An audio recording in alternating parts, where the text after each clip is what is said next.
This time on NTS Adventures. Nice, nice. Get him up. Nice, nice, nice. Nice, Ron. She's stuck in there.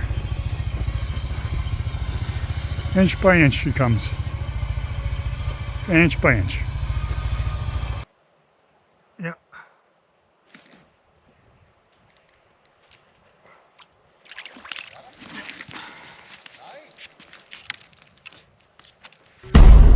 Life is good!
Morning everybody, welcome to another edition of NTS Adventures. Currently on a back lake, pretty far in the bush actually. Me and two of my Regimental Brothers, we managed to work our way back here in our buggy. It was challenging in some places, but we did her. Heard some good things about this lake, so we're going to punch some holes and see how she goes. I think it should be a good day. Stay tuned for about 20 minutes everybody, you might enjoy yourself. Cheers.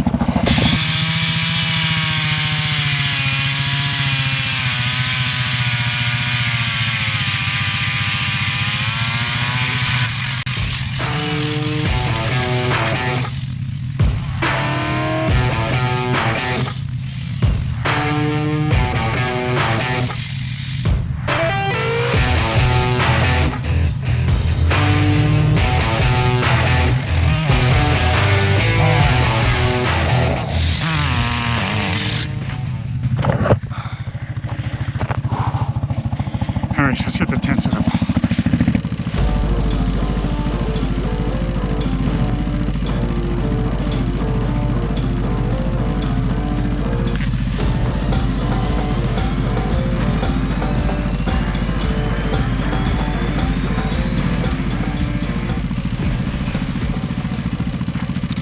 Alright, dialed in. It's before noon. I'm happy about that. I'll just stay out here till I don't know, 4, maybe 5, see if we can get into the evening bite. We'll see how it goes. It's a pretty chilly day out, but anyway, good to be out here. I've been wanting to be out here, been wanting to get out here for quite some time now. It was a bit of a haul back in here, but some skillful driving and some planning, and we managed to make it happen. So let's see how she goes here for the next couple hours, and we'll keep you guys posted. Nice, nice. Get him up. Nice, nice, nice. Nice, Ron. Yes, sir. Well, That. he ain't a monster. But No, but hey, that's a little panner, man. anything else on the ice? Yeah, I see you. That's wicked, man. Awesome. Is that on a worm or? Yep. Perfect. And you're shallow here though, eh? About 5 feet. Yeah, I'm fishing too deep. We need 14 more of those. Yeah, that's nice, man. I might actually move my dead stick close here. Got a set of needle nose? Here. No, I don't. I'll grab, I'll hook you up. So Ron is into the first one of the day here. Just trying to get some light here so you can see the beautiful colors on these fish here. Like, they're just really, really, really pretty. I don't know if the camera's picking that up or not, but these are again that catch and keep fishery that I've spoke about before on the channel. Put my foot up beside it there. So that fish is a solid 12. That's certainly a keeper by anybody's standard. You cut the head off that, and then you're going to be in business. Put 4 more So, in beside it. Yeah, we'll see what we can do. But Ron's fishing real shallow there, so I think I might move my dead stick a little closer because that's only about 5 feet. And there's a big drop off here, obviously, because I'm sitting in 20 back here. We'll see how she goes.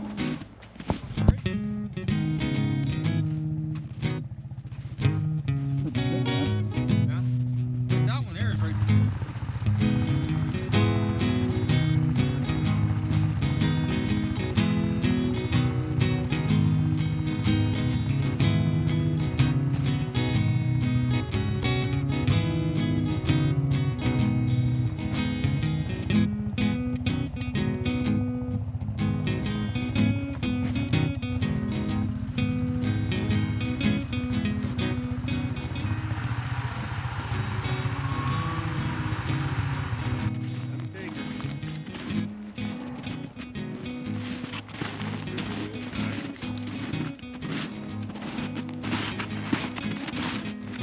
Ron back on.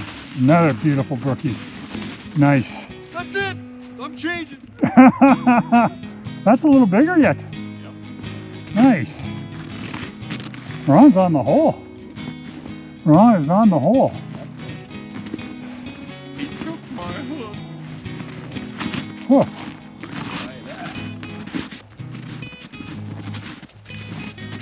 Perfect. I'm switching. Got too much on here. What are you using there, Ron or Mark? I got a little spoon, one that I used up in the whitefish up on Superior. Oh, okay. Just a little spoon, right? Yeah. Little jigga spoon. I'm gonna take that jigga spoon off. Ron's just using a straight hook, eh? Yeah, he took the hook and we broke it off. I don't know if it's in his yap. Well, doesn't matter where it is. It's in there. He's not going to have any use for it anyway. Ow. Oh. You know what? He came by and sniffed it. Mark's on. He's got a fish. That's awesome. Yeah, he just came by and sniffed it and got Then you switch to just a hook in the middle. just a hook and a worm. That's it, eh? That's it. I'll do the same. You know what the good thing is I brought a towel so I can wipe the slime off my hands before I. Yeah, I got a couple. I got to wash my sweater when I get home, though. A little bit of blood on it. Yeah. Here, I thought you were just drooling. I think I might go come out and fish that one hole. Did I punch one over here? You did. Right over there. Yeah, okay. I get the punching, man. I just lose track.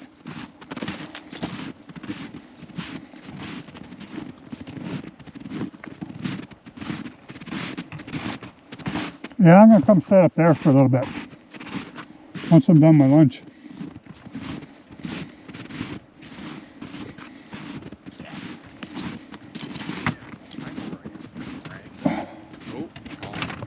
You're the calling for one.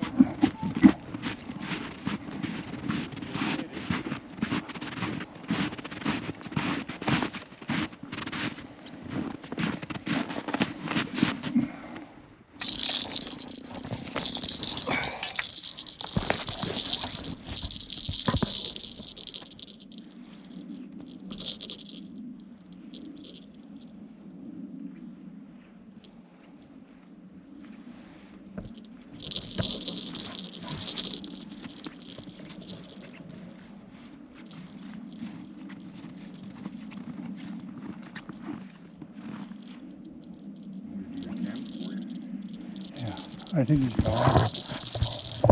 It's recording now.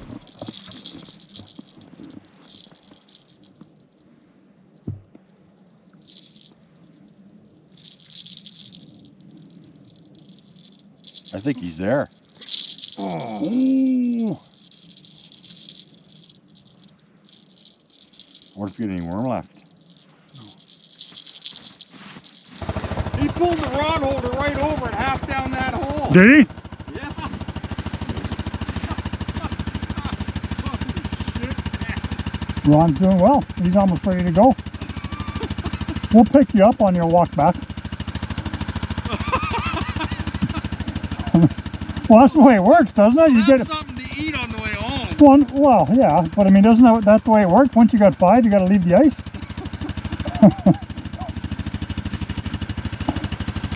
These are all perfect, man. You got your pliers here? Yeah, these are last year's stock, eh?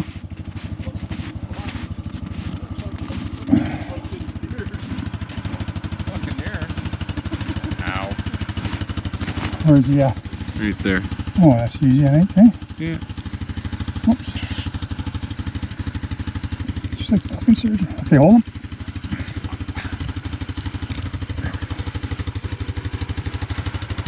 You got her. Ron's got the hole, man.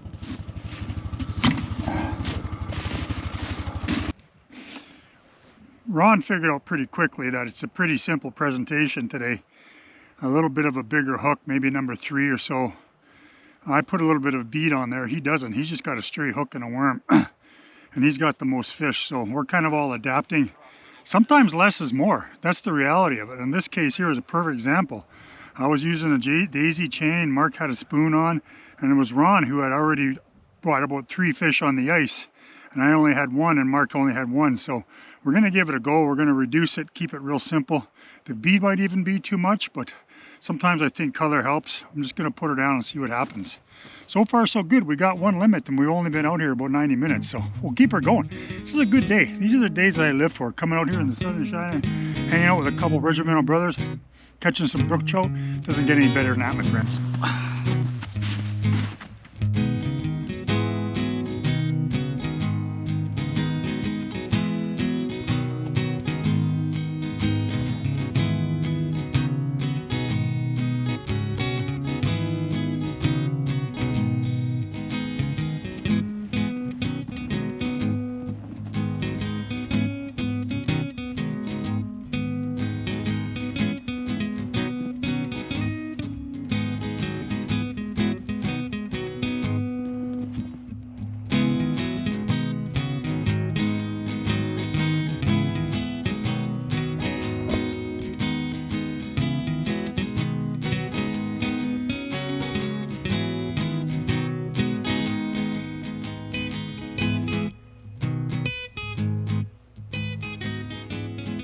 Well, I've had lines down for 2 hours or so now, and we've gotten 6 fish.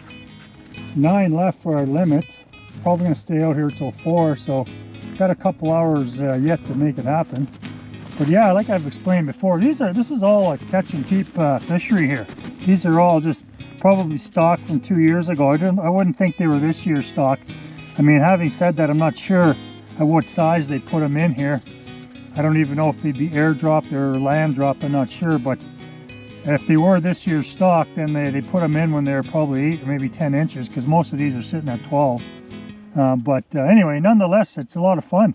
They're not huge, and you know, they're not trophy splake, or sorry, they're not trophy speckled trout by any means. It's like I said, a catch and keep fishery, but A lot of fun and catching these guys and a lot of fun eating them. Going already? Sander, buddy. Not fussy.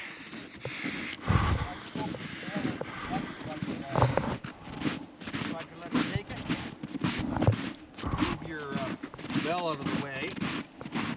Yeah. He may or may not be right there right now. Oh, he's there. Perfect.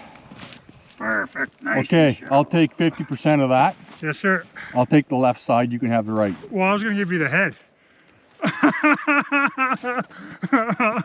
I can't believe it. Thanks, That's the man. best part, actually. Perfect. Just what we're looking for. Awesome. Thank you, sir. You're welcome. The other thing we figured out is, well, Ron figured out, I guess, rather, is fishing 5 feet of water is where we're at. As a matter of fact, we're in 5 feet of water and we're just dropping our minnows, or our worms more accurately, and with the majority of us are using about 2.5 feet down, so about halfway between that water column, between the bottom of the water and the top of the ice, or the bottom of the ice rather. And Ron has noted that a couple of the fish he's pulled up were full of minnows. Even though the minnows that we're using for bait don't seem to be as successful so far as the worms, I think what it proves in our mind is that because there's deep water behind us and we're really, really shallow flat up here, these fish are probably pushing those minnows up here, trying to get the last bit of feeding in before the oxygen in the water starts to kind of settle out and disperse a little bit, if you will. And that's the time of the dog days of winter when the fish start getting lethargic as the oxygen levels in the lake start to drop.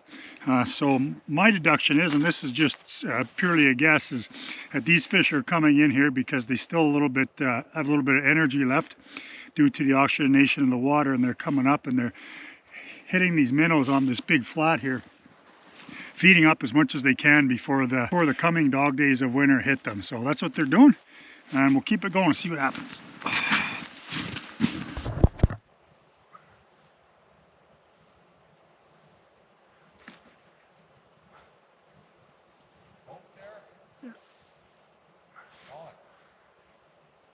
Yeah.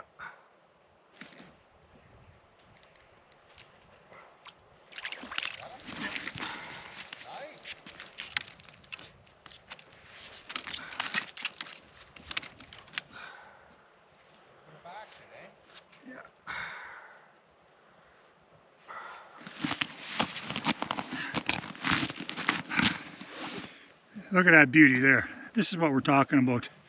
There's a little bit of lull in the battle here. We're probably about half hour, 40 minutes since we got a fish. So I decided to put something on, and I just did a little bit of smashing on the bottom, and it was just literally less than a minute later I picked this guy up. So I don't know if it was a fluke, but you guys know me, I don't put a lot of stock into a lot of this stuff, but maybe it was just a little bit of action that helped. Anyway, beautiful colors on there, eh guys? Absolutely beautiful. That's perfect. Cut the head off, put it in a frying pan, way to go. Thank you.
for those that watch the channel regularly, it's only a couple hundred of you, but thank you.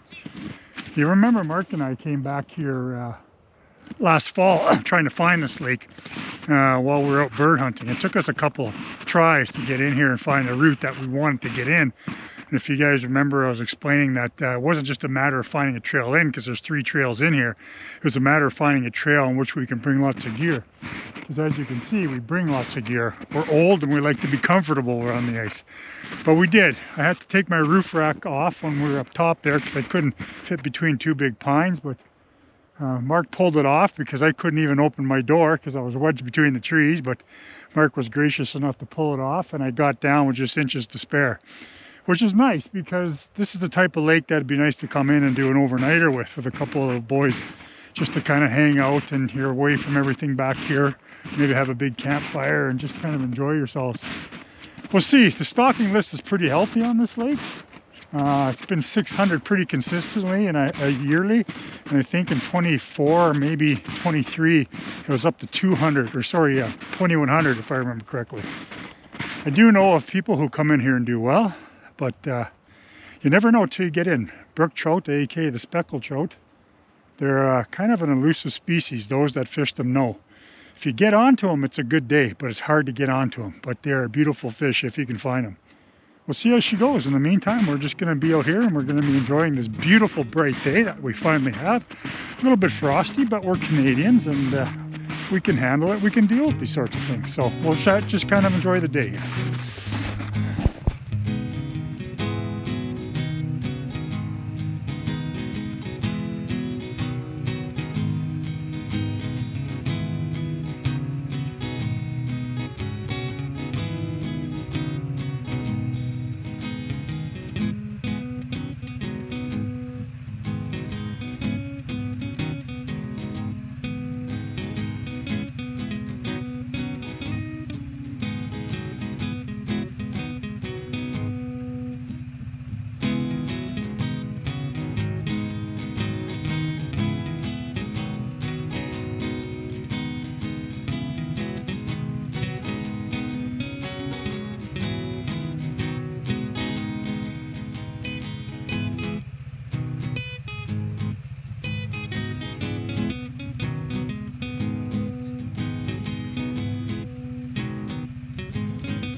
Well, everybody, that's it for today's show. Hope you enjoyed it. We ended up with, I think, 8 brook trout, so that's not too bad. We had a lot of fun, though. I love hanging out with these guys. I've known both of them for over 30 years, and it's fun to come out here and tell the odd war story and just relax and enjoy the retirement that the 3 of us have worked so hard to earn. Anyway, Wormy Lake, my friends. Look for it on the map. If you can get back here, give her a go. A lot of fun. Catch and keep fishery. You know what to say, life is hard. Have fun. Support your troops. We'll see you next time on NTS Adventures. Calling out.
Life is good.